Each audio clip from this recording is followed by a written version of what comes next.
حضرت آدم علیہ السلام کے بیٹے قابیل نے اپنے بھائی حابیل کو قتل کر دیا تو اللہ تعالیٰ نے اسے کوے کے ذریعے بھائی کی لاش دفنانے کا طریقہ بتایا، جس پر عمل کرتے ہوئے اس نے لاش دفنا دی۔ اب اسے اپنے والد کے غصے کا خوف تھا۔ اس موقع پر شیطان نے قابیل کو گھر سے بھاگ جانے کی ترغیب دی، کیونکہ اسے یہ خوف لاحق تھا کہ اگر قابیل حضرت آدم علیہ السلام کے پاس رہا تو کہیں توبہ اور استغفار کے بعد دوبارہ راہ حق پر نہ آ جائے۔ چنانچہ اس نے قابیل سے کہا، اب تجھے تیرے والد زندہ نہیں چھوڑیں گے، تجھے قتل کر ڈالیں گے، تو یہاں سے بھاگ جا۔ قابیل کو تو پہلے ہی اس بات کا خوف تھا، لہٰذا وہ یمن فرار ہو گیا، جہاں اس نے سکونت اختیار کی اور بعد ازاں اس نے شادیاں بھی کی، جن سے اولاد کثیر پیدا ہوئی۔ قابیل نے اپنے والد کے دین حق سے بغاوت کر کے پہلے آتش پرستی شروع کی، پھر شیطان نے اسے پتھر سے بت بنانے کا طریقہ سکھا دیا۔ یوں قابیل اور اس کی اولاد نے ایک اللہ کو چھوڑ کر بت پرستی شروع کر دی۔ دنیا میں قتل و غارت، حسد اور فساد اور بت پرستی کی بنیاد قابیل نے ہی رکھی۔ جب حضرت آدم علیہ السلام کو پتہ چلا کہ بھائی نے بھائی کا قتل کر دیا تھا، حابیل ایک بہت ہی نیک اور خدا ترس لڑکا تھا، اس لیے حضرت آدم علیہ السلام کو حابیل کی موت کا بہت ہی دکھ ہوا۔ حابیل پر حضرت آدم علیہ السلام کو پورا بھروسہ تھا کہ یہ بیٹا اللہ تعالیٰ کے دین کو آگے بڑھائے گا۔ بہت سی روایات میں ہے کہ حابیل کی شہادت اس لیے ہوئی تھی کہ قابیل کو اس بات کے بارے میں مکمل طور پر علم تھا کہ حضرت آدم علیہ السلام کے وصال کے بعد حابیل ہی والد کا خلیفہ ہوگا۔ اس حسد کی وجہ سے قابیل کے ہاتھوں ہی بھائی کا قتل کروا دیا تھا۔ حابیل کے مرنے کے بعد حضرت آدم علیہ السلام اور حضرت حوا بہت ہی اداس رہا کرتے تھے۔ ماں اور باپ بیٹے کو یاد کر کے کئی کئی دن روتے رہتے تھے۔ حضرت آدم علیہ السلام رب کائنات سے دعا کیا کرتے تھے، یا اللہ تعالیٰ مجھے ایسی اولاد عطا فرما کہ جو تیرے دین کو پھیلانے میں میری مدد کرے۔ اللہ تعالیٰ نے حضرت آدم علیہ السلام کی دعا کو قبول کرتے ہوئے ایک بیٹے سے نوازا جو بہت ہی نیک اور پرہیزگار تھا۔ اس کا نام شیس علیہ السلام رکھا گیا۔ اس لڑکے کے جنم پر حضرت حوا اور حضرت آدم علیہ السلام بہت ہی خوش تھے۔ حضرت شیس علیہ السلام جب پیدا ہوئے تو حضرت آدم علیہ السلام کی عمر 103 سال کے قریب ہو گئی۔ شیس کے عربی زبان میں معنی عطیہ خداوندی کے ہیں کہ اللہ تعالیٰ کی طرف سے عطا کیا گیا خوبصورت تحفہ۔ حضرت شیس علیہ السلام شکل و صورت اور سیرت کے لحاظ سے اپنے باپ سے بہت ہی ملتے تھے۔ حضرت شیس علیہ السلام سے حضرت آدم علیہ السلام اور حضرت حوا علیہ السلام بہت ہی محبت کرتے تھے۔ اللہ تعالیٰ کی طرف سے حضرت آدم علیہ السلام کو حکم ہو چکا تھا کہ شیس علیہ السلام بڑا ہو کر بہت ہی نیک اور والد کے نقشے قدم پر چلے گا، اس لیے حضرت آدم علیہ السلام جہاں بھی جاتے تھے حضرت شیس علیہ السلام کو اپنے ساتھ رکھتے تھے۔ حضرت آدم علیہ السلام نے اپنے بیٹے کی تربیت اس طرح کی کہ جب وہ بڑا ہوا تو اسے ہر اچھے اور برے کام کی پہچان ہو چکی تھی۔ حضرت آدم علیہ السلام نے حضرت شیس علیہ السلام کو درس و تدریس اور وعظ و تبلیغ کے خوبصورت اور منفرد طریقے سکھائے، ان کو دن رات کی گھڑیوں کی پہچان کروائی، ان اوقات میں ہونے والی عبادتوں میں علم دی۔ ان کے علاوہ طوفان نوح اور بے شمار دنیا میں ہونے والے علم کے بارے میں جیسے جیسے حضرت آدم علیہ السلام کو حکم ہوتا تھا وہ ساتھ ساتھ اپنے بیٹے کے علم میں اضافہ کرتے جاتے تھے۔ حضرت حوا اور حضرت آدم علیہ السلام کو اپنے بیٹے حضرت شیس علیہ السلام پر بہت ہی فخر اور ناز تھا، کیونکہ حضرت آدم علیہ السلام کا ایک بیٹا قتل ہو گیا تھا، دوسرے شیطان کے ہاتھوں گمراہ ہو گیا تھا، اس لیے اب حضرت آدم علیہ السلام کو حضرت شیس علیہ السلام پر ہی بہتری کی توقع تھی۔ جب خلافت کا وقت آیا تو حضرت شیس علیہ السلام کو حضرت آدم علیہ السلام نے اپنا خلیفہ بنایا۔ جب حضرت آدم علیہ السلام کی عمر 260 سال ہوئی تو آپ علیہ السلام کا انتقال ہو گیا۔ حضرت شیس علیہ السلام نے حضرت جبرائیل علیہ السلام کے بتائے ہوئے طریقے کے مطابق اپنے والد کی تدفین کی۔ حضرت آدم علیہ السلام کی وفات کے بعد حضرت شیس علیہ السلام کو اللہ پاک نے نبوت کے عظیم منصب سے فیض یاب فرمایا اور بے شمار اولاد سے نوازا تھا۔ حضرت شیس علیہ السلام کی اولاد بہت زیادہ نیک اور اپنے والد کے ساتھ تبلیغ کرنے میں حامی اور مددگار بھی ثابت ہوئی۔ وہ ہر وقت اپنے والد کے ساتھ نیک کاموں میں مصروف رہتی تھی۔ روایات میں آتا ہے کہ اللہ تعالیٰ نے اپنے تمام پیغمبروں پر 100 صحیفے اور 4 کتابیں نازل فرمائی ہیں۔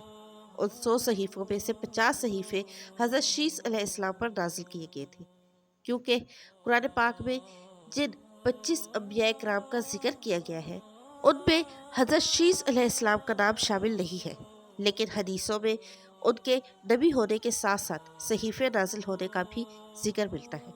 حضرت شیس علیہ السلام نے ساری زندگی اللہ تعالیٰ کی رضا حاصل کرنے کے لیے بسر کر دی۔ عمر کے آخری حصے میں عمر زیادہ ہونے کی وجہ سے گوشہ نشین ہو چکے تھے، لیکن آپ علیہ السلام کی اولاد آپ کے کام کو آگے بڑھاتی رہی۔ حضرت شیس علیہ السلام اپنے بھائی کے کفر و شرک میں مبتلا ہونے اور شیطان کی شکنجے میں آنے کی وجہ سے بہت فکر مند رہتے تھے کہ میرا بھائی شیطان کے پیروکار کیوں بن گیا ہے۔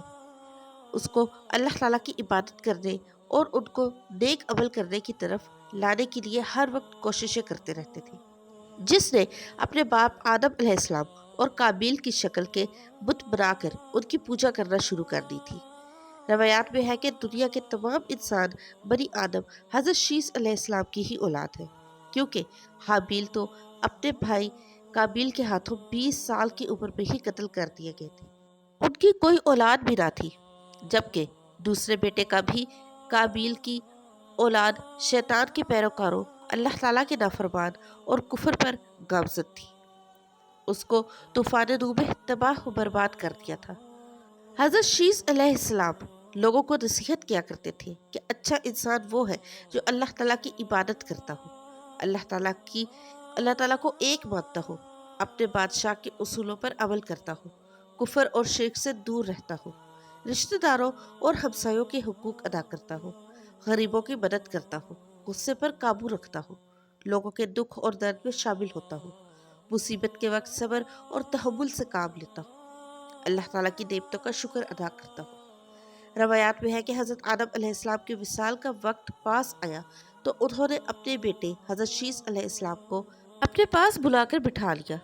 اس کو نصیحت فرمائی کہ تم میرے وصال کے بعد میرے جانشین مقرر رہو گے، تم تقوی اختیار کرو، تم ہر وقت اللہ تعالیٰ کا ذکر کیا کرتے رہا کرو، اللہ تعالیٰ کے آخری نبی حضرت محمد صلی اللہ علیہ وآلہ وسلم پر درود اور سلام پڑھتا رہا کرو، کیونکہ جب میرے جسم میں جان بھی نہیں ڈالی گئی تھی تو میں نے عرش پر حضرت محمد صلی اللہ علیہ وآلہ وسلم کا نام لکھا ہوا دیکھا تھا۔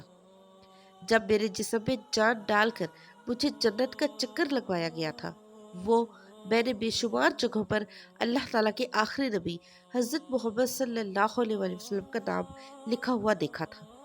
میرے بیٹے تم بھی حضرت محمد صلی اللہ علیہ وآلہ وسلم کا کثرت کے ساتھ ذکر کیا کرو۔ قصص الانبیاء میں علامہ ابن کثیر تحریر فرماتے ہیں کہ جب حضرت شیس علیہ السلام کی وفات کا وقت قریب آیا تو انہوں نے بھی اپنے فرزند انوش کو معاملات سپرد کر دیے۔ انوش کے بعد اس کا ولی عہد کینین بنا، اس کے بعد کینین کا فرزند بہلائیل ان کا جانشین بنا، اور ایرانی اجمی لوگ انہی کے بارے میں خیال رکھتے ہیں کہ یہ 7 ولایتوں کے بادشاہ بنے، اور یہ پہلے شخص ہیں جنہوں نے جنگلات کا صفایا کر کے شہروں اور قلعوں کی بنیاد ڈالی، اور انہوں نے ہی شہر بابل اور شہر سوس آباد کی۔ ابلیس اور اس کے لشکریوں جنوں وغیرہ کو بھی مار مار کر انسانی آبادی سے بھگا کر ویرانوں اور گھاٹیوں میں دھکیل دیا۔ ان کا ایک بڑا تاج بھی تھا اور وہ لوگوں کو واعظ بھی فرماتے تھے۔ ان کی بادشاہی 40 سال رہی۔ جب وفات کا وقت قریب آیا تو انہوں نے اپنے فرزند اخنوخ کو اپنا جانشین مقرر کیا اور انہیں مختلف کاموں کے انجام دہی کے حوالے سے وصیت کی۔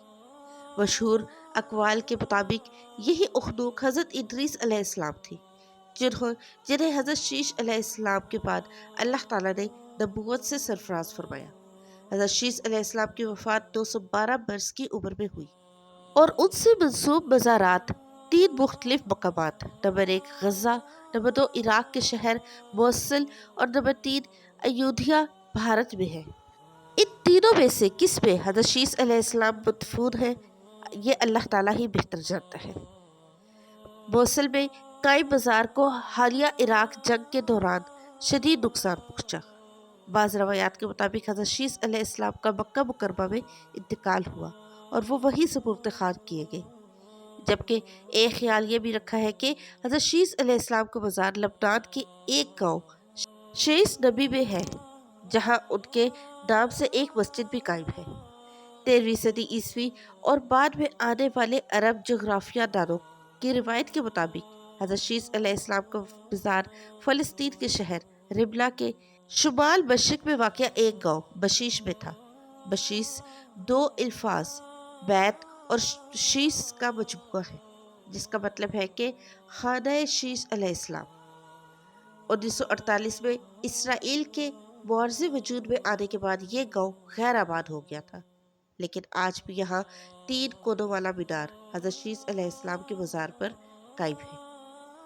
محترم ناظرین، کمنٹ سیکشن میں اللہ کے 99 ناموں میں سے ایک نام ضرور ٹائپ کیجیے گا۔ ویڈیو کو لائک اور چینل کو سبسکرائب کر کیجیے گا۔